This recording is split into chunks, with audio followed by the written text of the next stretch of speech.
from Enterprise Television from our corporate headquarters in Lagos State, Nigeria. Now let's get going with our main conversation for today.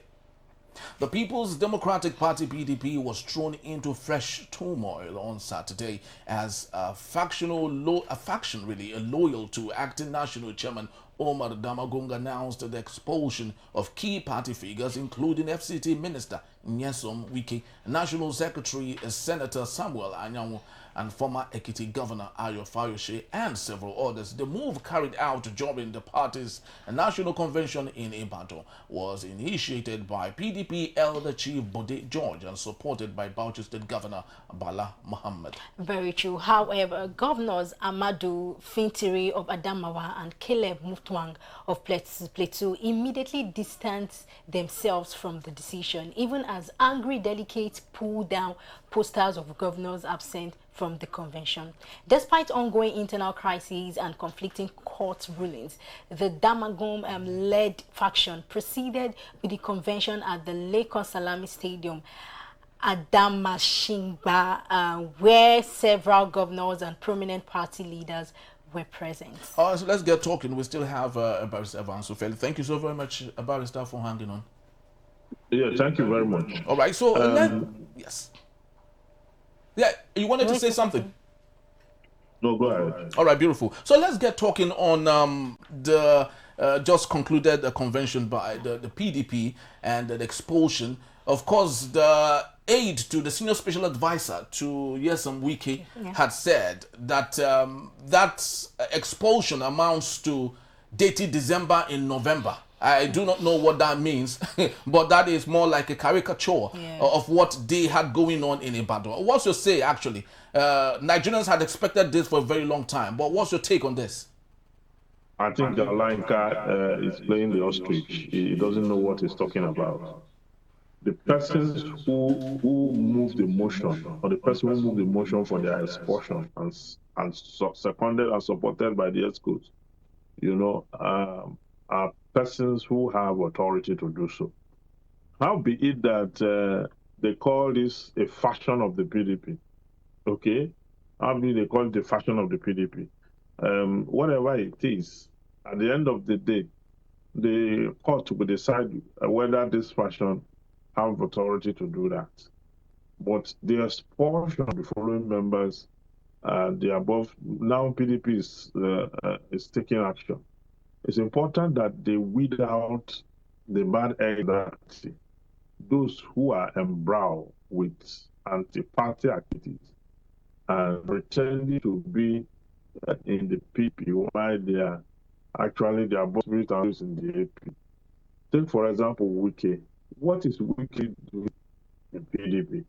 He sits there to make sure he frustrates every attempt by anybody to move the party forward. The likes of IOFA, for example, what is it in PDP? It's in PDP, but almost like a spokesperson of the president, almost like a spokesperson to the PDP. Sorry, to the APC, a political party. So the attitude of the following above persons have shown that they're actually working at cross purpose with the PDP. And so it is not, it is not wrong, and it's not surprising that the PDP should take such action. It is evident that these persons have shown the service, to the party, and the party is not able to go with it. So, what they're doing, working against it, they are making sure the party does not move forward, and so it is right to do so. If they believe that the ESCO cannot suspend them, then let them come and force themselves on the party, or let them go to act up the decision reverse. And by the way, many of them challenging, they are fully in PDP, PC, their actions, and the governor stayed away.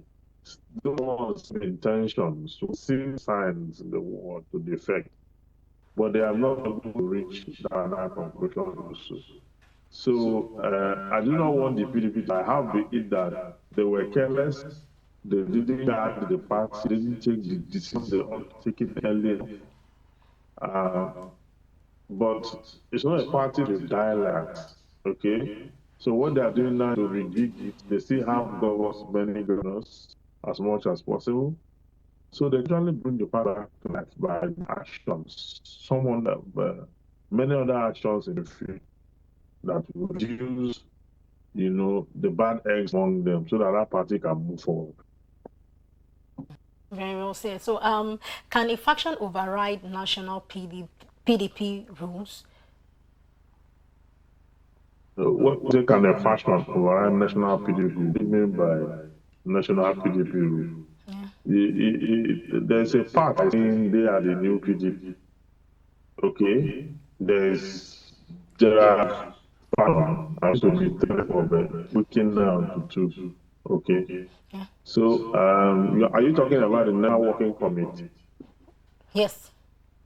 You're talking about national working committee. If any party, if PDP is really visibly alive, is this faction that really that this is where the true members of PDP are. Okay. The true foundational members of it, or they join the rest of that. This is where they are. If you are calling it a fashion league, this is where members are. Okay. The other one is the wing that is being funded by it to disintegrate people. You understand? So disintegration, the parties, natural. So at the end of time, they call ruler, which is the party under reference. Remember, there's a problem also with the versions. They are called orders that the convention hold. Orders and counter orders. Okay. So even the people didn't know whether there is right to convention or not. Because they said the nomination form of one of the, what's his name again, from the north, that he was not allowed to pick from, therefore the convention should not hold, and all that. There's another order that says otherwise, the rest of that. So why they are back with those problems is when you organize people, you will find a lot of conflict. Every organization have, as long as there are more than one person, you will have conflict. And the only way the organization can survive is its capacity to manage the conflict and make sure that they scale out from it. Lots of people might see this example I'm about to make here as a microcosm reference, but it is very significant. In Plateau State, for example, they had issues with the state committee and all that. And because election, what they had called a shabby election, was held, and people were, elected to chair the PDP, at the end, people who vied for election under the umbrella of the PDP, the court struck them out, and today they have been replaced by the APC candidates. Now, don't you think the fear lots of stakeholders have might repeat itself on a larger scale with the PDP? Yeah, you are right. You are right. It happened to the APC too now. It happened to the APC too. Remember in Rivers State and in Zamfara State in the 2023 election, where the court ruled that they have because not able to manage their primaries. In their primaries, they all split to factions. And every faction conducted primaries, and every faction sent this person to the INEC. So one party will be sending names of 4 nominees to INEC, and one is what is required. So the court ruled them out completely and struck them out of the place that they cannot present any candidate as long as they are not able to manage, consolidate into one party, do their primaries and submit the names of theirs. You understand? So that is it. It's possible. It's possible. Okay. Well, you see, in politics, everything is a risk. Okay. How about if one does not skip out? And then those who wish to join loses out. How about this court find a different interpretation to what they have done by the argument of counsel in the case? So politics is all risk. That is why people do what they want to do. And before you know it, they will now say the judiciary should come and carry out the mess to sort it out. And that is the kind of politics we are running in Nigeria. You can imagine political parties that have no ideology in the first place. All these political parties we are talking about, the political party A, B, C, and D, and all that. What are they doing? So you think their essence is to make Nigeria great? Is that it? Even the PC itself, the reason is to make Nigeria great. I mean, just to grab power and start this building. That's exactly what's going on. So there's no any ideology here. All of them are the same. APC, PDP, everything is the same. If by the force of evidence, APC loses PDP, you think that the PDP will now put up a structure that redeem Nigeria? So, I mean, we're just joking. They're giving us work, analysis to do. I'll be happy if analysis is going to develop. All right, I think we lost Barrister there. I guess lost in communication. But of course, just before we get Barrister, get back to talking on that particular issue, he was speaking to the issue of that politics in Nigeria is becoming risky business, right? You do not know what you will see at the end of the day. It's more like a fluke. Just try and hope that it works well. You might come out as the sixth person in line with 2 votes, right? The court would have a way of, twerking something, and you come out number one. So that's the kind of politics we do. Just like you putting money into something, yes, let it just flow. If it comes out well, it comes out well. Yeah, but Barrister was speaking to ideology too. All of these things you see, one party and another party, APC, PDP, Labour, they are all the same. No ideology, really. But no, the thing is, in as much as we have different parties, right, I feel that we know that politics is a game, right? And even if we have APC, we have PDP, and we have ADC, well, I feel that there are some things that the PDP, they're actually doing, or there are some things that they have that even the APC don't have. And I noticed that even Nigerians, I think we have more faith in the in the PDP, no, not PDP, rather LP, that's Labour Party. Yes, and I also feel that since we've been, when we wanted to vote in President Bola Ahmed Tinubu in 2023, we were all we had this act of, okay, let's give him a try and let's see if things really will work out well. Even when we put all our faith and hope on late Buhari's administration as of then, so we gave President Tinubu that opportunity. But then when we now notice that, should I say we, or let me just myself, when I noticed, okay, I'm in Nigerian, right? Let me just generalize it, permit me. So when we noticed that, okay, APC has really failed us, and we had to put our hope and our trust in LP, and we just look forward to, to the next election coming up in 2027. And I know that some Nigerians are really still putting that faith and that hope alive that we know, but LP, Labour Party, I'm still for Labour Party, and the other person, I'm still for APC. But we just hope we have, do you think we can have fair and credible elections? Well, given the past elections that have happened. Well, free, fair and credible election is possible if we are intentional about it. Good enough, now we do not have ballot snatching. Barrister, are you back? I'm back. All right, thank you. So you were speaking on something just before we had that little cut in communication.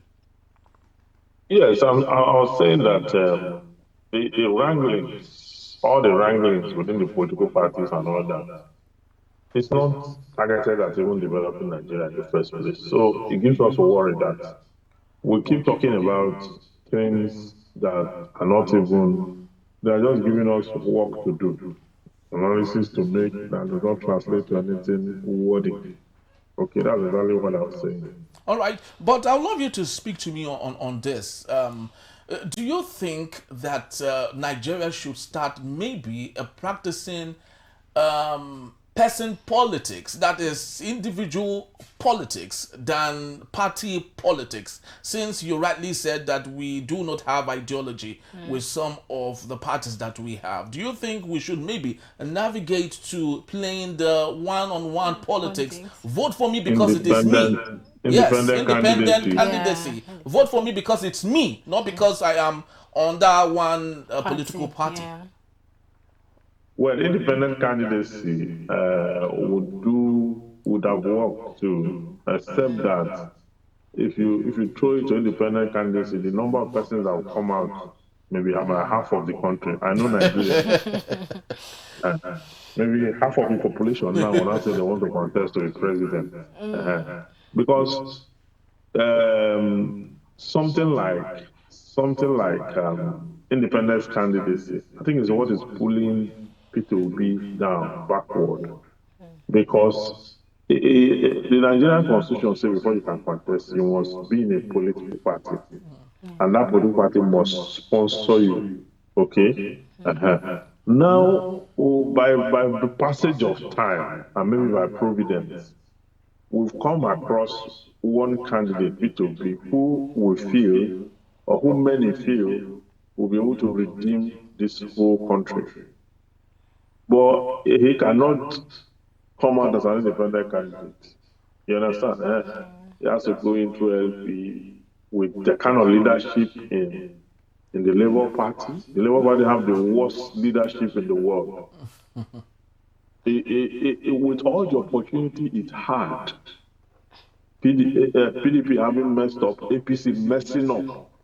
Now, instead of the LP to ground in itself and give us credibility so that it can sponsor P2B for this next election, the LP became embroiled with its own crisis. A crisis that was even bigger than the crisis in APC and PDP put together. That is how senseless people operate. When you have two major parties messing up, people have given up on the two parties. You are supposed to catch into that and make a difference. But no, your own problem is even bigger than the one in the two political parties put together. So at the end of the day, where are you going to? So I agree with you that independent candidacy would have made a difference. Independent candidacy would have made a difference. But it should come with certain level of qualification. Maybe they should say you must have been a governor before. Okay.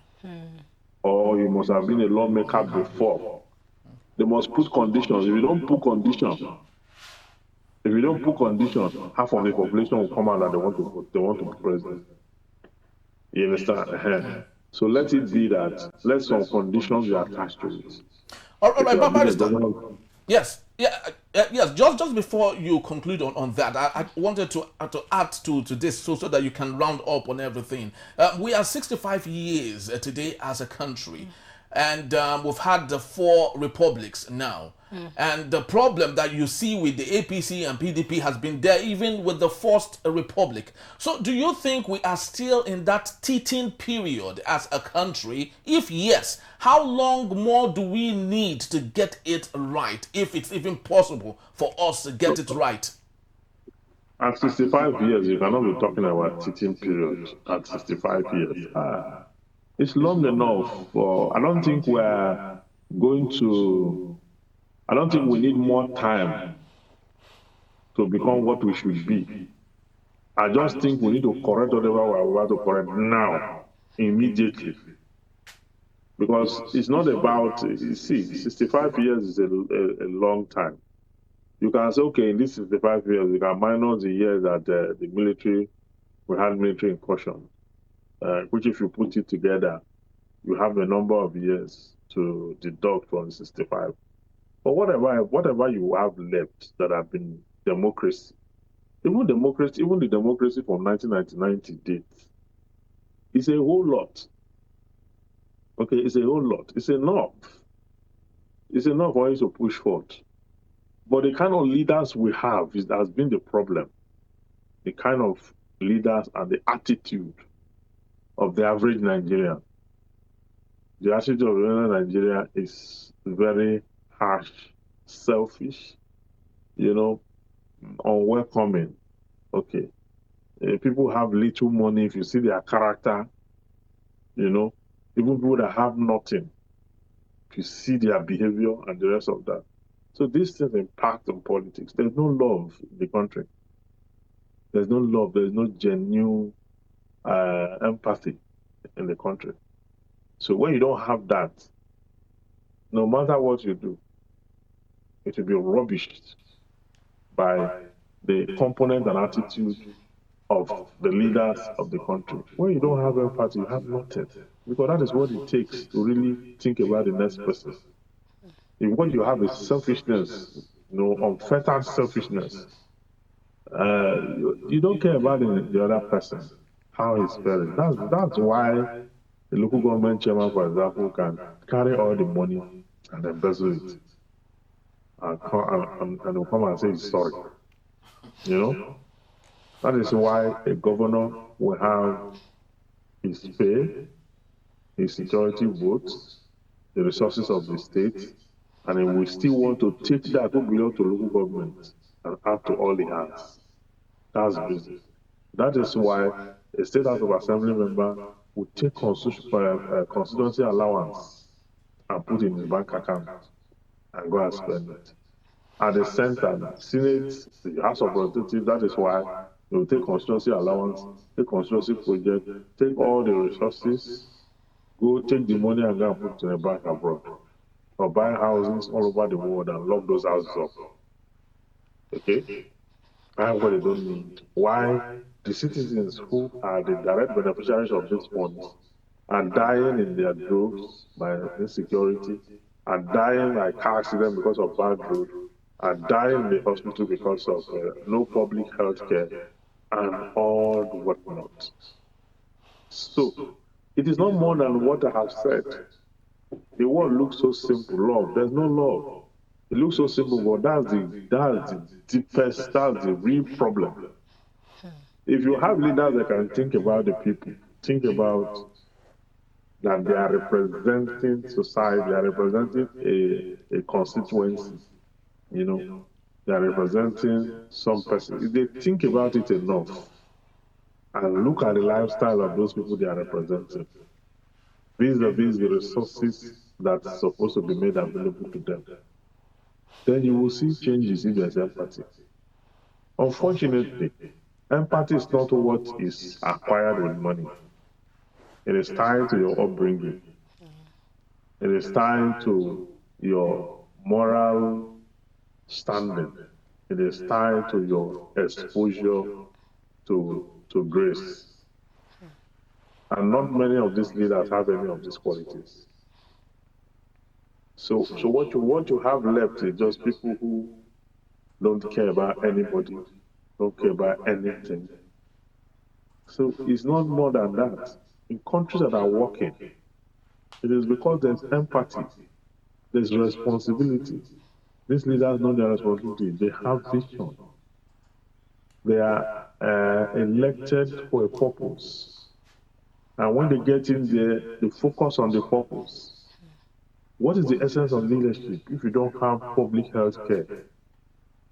How many villages do you have hospitals in Nigeria? How many local governments?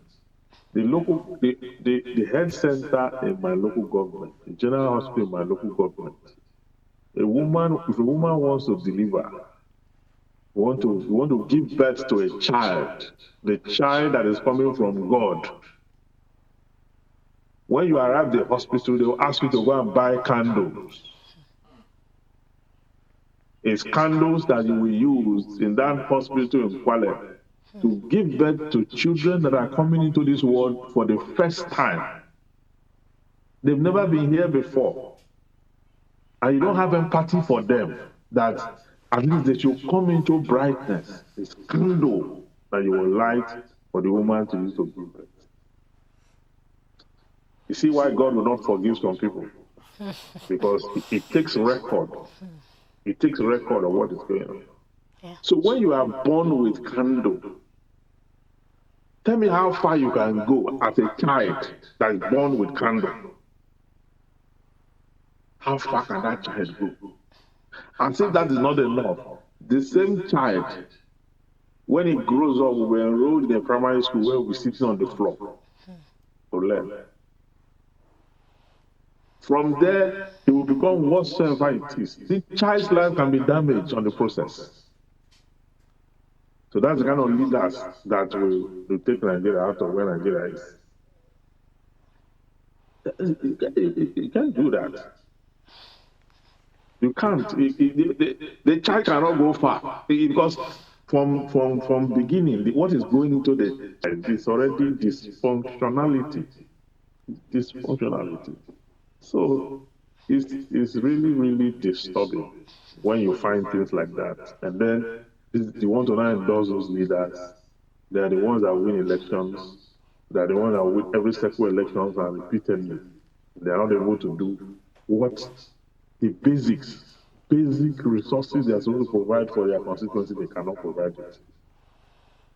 So where are you going to start from? Actually, very so sad. Very and sad. And this brings my mind, just before we had to, come on set, I read where Senate President Godswill Akpabio said he feels like crying anytime he hears that people are killed in Plateau. And one would wonder, all the while people are killed in Benue and Plateau, he never for once yes, asked himself, can I even go visit to see how these people are faring? But just because the United States Congress are about to start probing on the genocide, he's now saying that he feels like crying. We'll have many of them. Anytime he we'll feels have many of them people are being killed. way. Very so sad, but that's the situation we have. We hope for better days in Nigeria. Thank you so very much, Barrister. Thank you, sir. For being here. My pleasure. All right, people, that's just about the time we have. We'd love to say thank you for making this a date. Please do well to follow us. You can find us when you reach us at enterprisetvnews.com to read up on everything we've talked about today. And you can equally rewatch, you might equally download to rewatch later and equally share to your friends when you visit us at Enterprise TV 7. I am Henry Igwebike. I am Kehinde Bodun. Have yourself a blessed day. God bless you. God bless Nigeria. We'll see you. Bye. Bye.